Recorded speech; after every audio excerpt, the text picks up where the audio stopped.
Wheeling, uniform, direction changes, just like a flock of birds evading a predator. They're, they're flocking this way.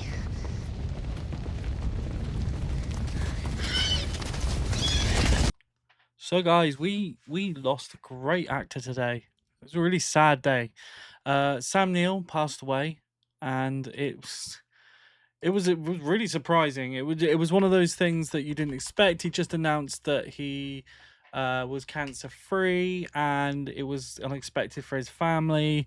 And so it's just shocking. So yeah, born in 1947, in September, and passed away 13th of July 2026. Obviously known mostly as Dr. Grant, Alan Grant, in Jurassic Park and the Jurassic World series.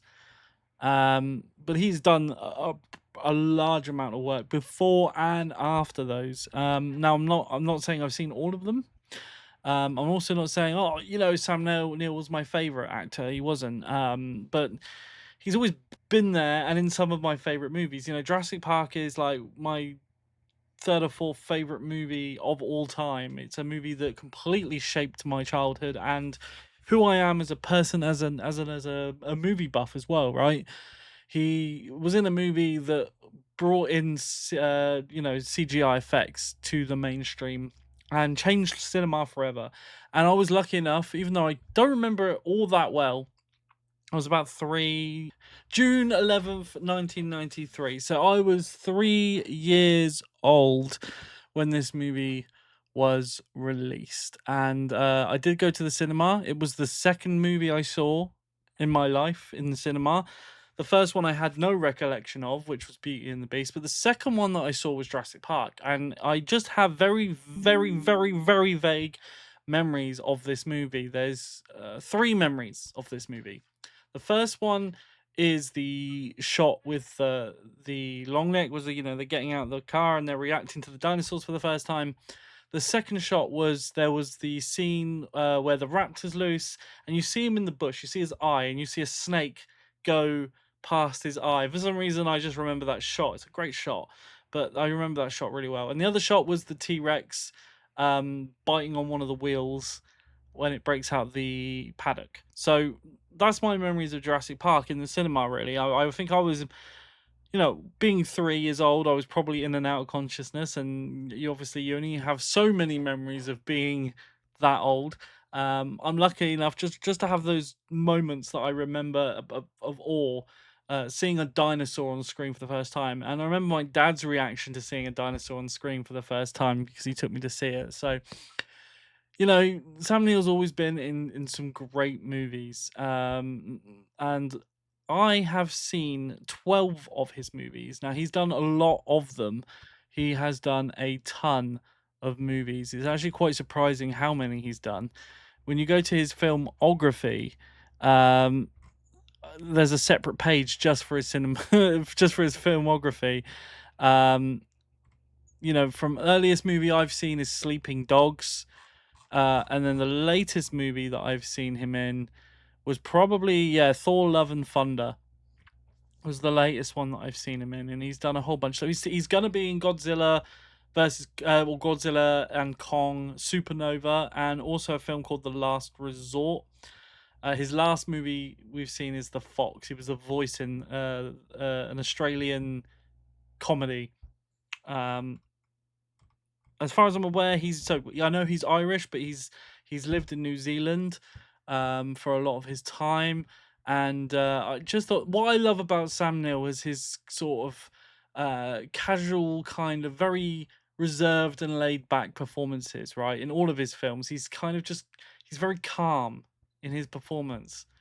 It's very, very unique for him. And it's interesting. You go through his Wikipedia, there's no controversies, there's no arrests, there's no suspicion, like none of that negative stuff's there. He's just one of those template actors that I think everyone should adhere to and should follow in his footsteps, because he was just so fantastic. It's such a sad loss.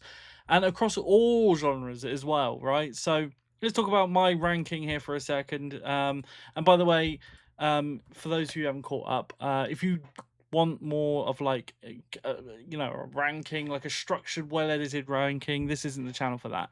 There are so many other guys on YouTube that do that kind of thing and do it better than I can do.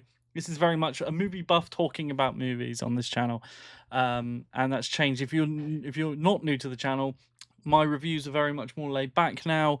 A lot more of my personality, I guess, I'm trying to push through, and not be like the structured reviews with facts, because you can just go online and Google that now. You've got Chat GPT at your fingertips, where if you want to know who starred in what film, when it came out, who it was directed by, like, all of that stuff is out there already for you just to grasp hold of. So this is just me talking about movies, and back to the subject of Sam Neill. So the worst movie I've seen him in, obviously, is Jurassic World Dominion. I didn't like that movie at all.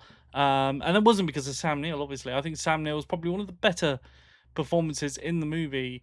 It was just the worst Jurassic World movie. And I've never been that massive. I mean, I think Jurassic World 1 and perhaps Jurassic World Fallen Kingdom. Outside of that, it's just, eh. I mean, the very new one with Scarlett Johansson, Rebirth, was not good. And I just think Alan Grant is a big integral part of the series. When I look at the original trilogy, right, Jurassic Park, Lost World, and Jurassic Park 3, my two favorite movies have kind of changed in that now. It was Jurassic Park, and Lost World, but I really have come to admire Jurassic Park 3 in the last few years. Kirby. You mean Mrs. Kirby, look.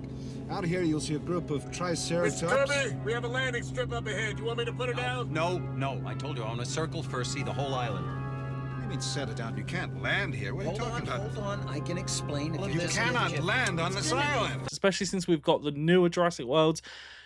Jurassic Park 3 doesn't, it isn't as bad as what it was. There were definitely problems in that movie, but I do like that movie. The Omen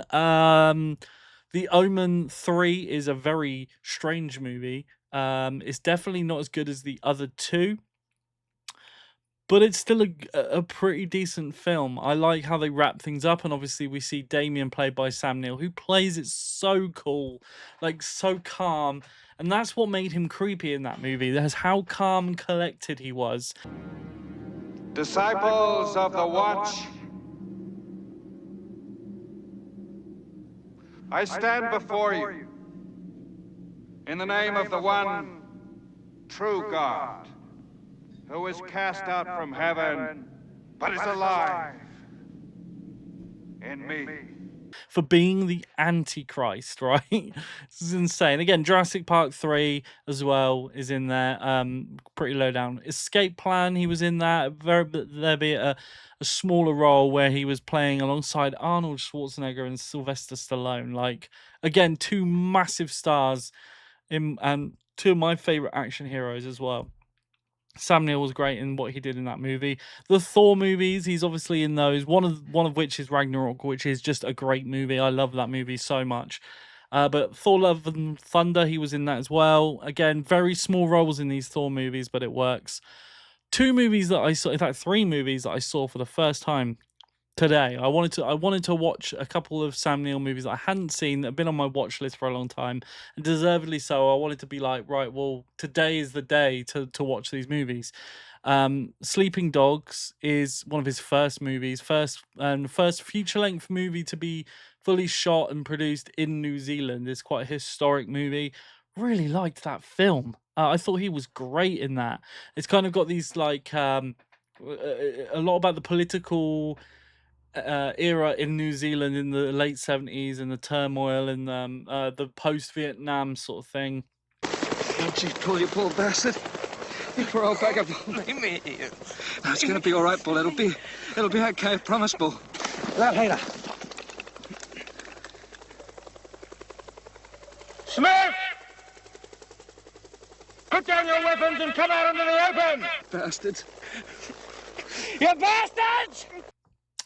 That's all there, and that is a really, really good movie. If you guys haven't seen it, I'd highly recommend that one. The Hunt for Red October is a Jack Ryan movie that I've never seen and always wanted to, just never got round to. Not, well, I've seen as many movies as I've seen. there are films that just get skipped over, and I love the Jack Ryan films. I love more so the Harrison Ford ones, right? Patriot Games and Clear and Present Danger are two fantastic films, but Sum of All Fears as well is another great one with Ben Affleck, which is, I really, really like that one too. But this one is the first Jack Ryan film, and again, Sam Neill has a quite small role in this one, but again, calm and collected. Really cool performance. Event Horizon was the other movie I'd never seen before, and everyone talks about Event Horizon. The reason I'd never seen this one is because of the director. He's the guy, Paul Anderson. He did the Resident Evil movies, and they put me off watching this one. But I quite enjoyed it. It is a very much heavily aliens influenced movie, Alien and Aliens. And I really like Lawrence Fishburne's performance in this one as well. But again, Sam Neill playing more of a villain in this one.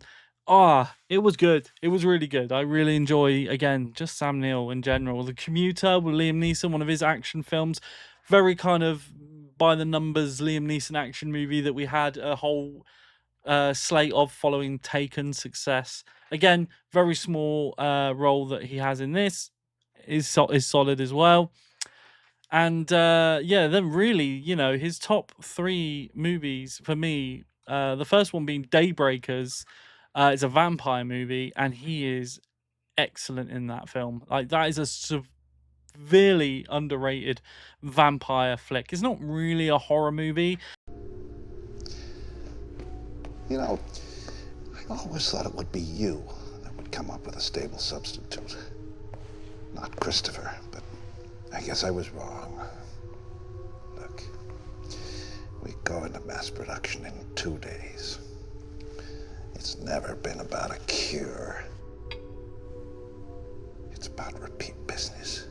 And it's more about the vampires having to survive without a blood supply, and blood supply is running thin, and so when they do meet a human, it's like all hell breaks loose, and it's just a fantastic movie.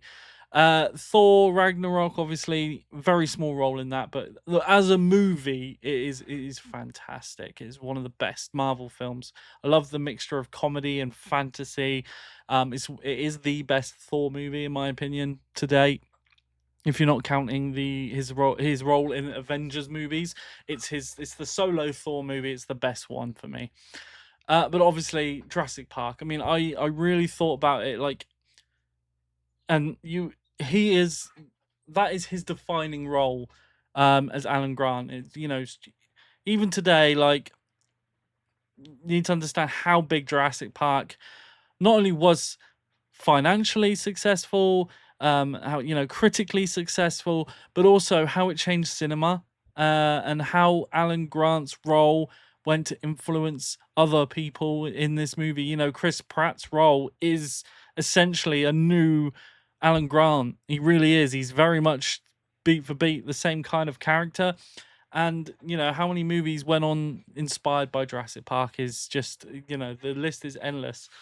And like I said, I haven't seen all of his movies. There's a whole list of movies that I've added to my watch list now. If you look at his filmography here, it's pretty insane. I haven't seen the Peter Rabbit movies. Yeah, I know my wife has. And there is a whole bunch of stuff here, like one-off movies and movies that aren't part of franchises. I really want to see Backtrack, which is a mystery thriller film which I've not seen. It's got Adrian Brody in it. I like him as well. You've got so many movies in his list that I need to watch. I feel terrible for not seeing them. And by a Sentical Man, I've not seen that movie, and I've seen it everywhere. As well as the Tale of Terror, Snow White, which it's also got Sigourney Weaver in that one. I haven't seen that either. So there's a lot of films here. There's a lot of earlier stuff that I definitely want to dive into, like Possession. I don't think I've seen it. I may have seen it and just not remembered it. But there's a lot of films here that I need to see. And yeah, rest in peace, Sam Neill. I mean, that is absolutely tragic. Just such a shock and surprise. You just don't ever see these kind of ones coming. And emotionally, I reacted the most since Rick Mail passed. If you know me, Rick Mail is like a hero for me. Yeah, it was one of those big ones. And Sam Neill was just, again, no controversies surrounding him and his career. And he's done a lot of TV as well. He's in Peaky Blinders, which I still have not got round to watching, guys. There's a lot of TV stuff. And I remember growing up, he did, where you had all of the animal shows and Walking with Dinosaurs and stuff like that. I gravitated towards some of the documentaries he did on dinosaurs, and he actually narrated and presented. I really, really liked growing up as a kid. It just, again, putting Alan Grant as the face of those things was a really clever thing to do. But I've been fascinated with dinosaurs ever since I was a kid, and Alan Grant has been integral to that. I had all the toys. I had Alan Grant figurine, multiple of them with the Jeeps and all of that stuff. Huge part of my life. You can see my Jurassic Park Jeep right there. That's my Lego one. That's my Lego Jeep, and I've got some more Jurassic Park stuff dotted around. I wish I kept a lot of the stuff I had as a kid, because I had a lot of Jurassic Park stuff, but yeah, a sad loss. And guys, leave a comment. What is your favorite performance by Sam Neill? Which is your favorite film, and why do you think what do you think is his most defining role? And it's got to be Jurassic Park, right? But guys, let me know. And as always, thank you for tuning in. Remember to hit subscribe, ring the notification bell to stay up to date with my videos. I'm going to watch The Odyssey on Friday, so I'll be dropping my review on Friday night, and we'll talk about it then. And you can check out my latest reviews I did for Moana live action and Evil Dead Burn.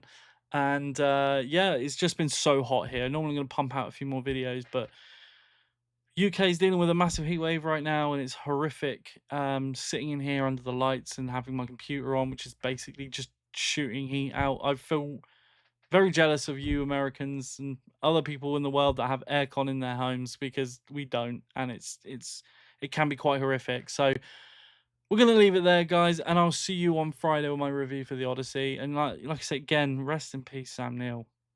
Absolutely tragic, sad day for it. Mind-blowingly weird situation there. And if you're a fan as well, hearts out to you guys as well.